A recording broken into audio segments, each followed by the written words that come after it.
Start daripada hari itu, episod kebencian orang-orang Yahudi kepada Nabi SAW.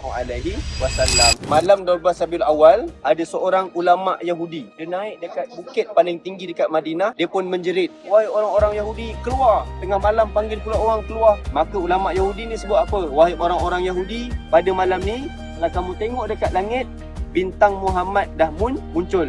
Dia arahkan kepada orang-orang Yahudi, malam ni semua orang-orang lelaki Yahudi wajib masuk dekat rumah-rumah yang ada dekat Madinah, cek ada tak baby boy yang dilahirkan. Sebab mereka mengharapkan Nabi terakhir keluar daripada bangsa Yahudi.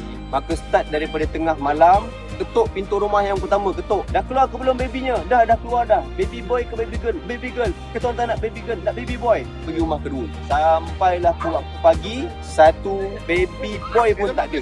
Start daripada hari itu, episod kebencian orang-orang Yahudi kepada Nabi SAW. Pada waktu subuh, Rasulullah dilahirkan. Yang bawa Rasulullah masuk ke dalam Kaabah, atuk Nabi SAW, Abdul Muttalib. Orang-orang Quraisy semua tanya, nama siapa nama? Nama belum dapat lagi. Pergi ke rumah balik, tanya dekat ibu Nabi SAW. "Wahai Aminah, apa nama budak ni?" Aminah pun sebut, "Sebelum saya nak lahirkan budak ni ayah, saya ada dapat satu mimpi. Kalau budak ni keluar nanti, dah bersalin nanti, letakkan nama budak ni Muhammad.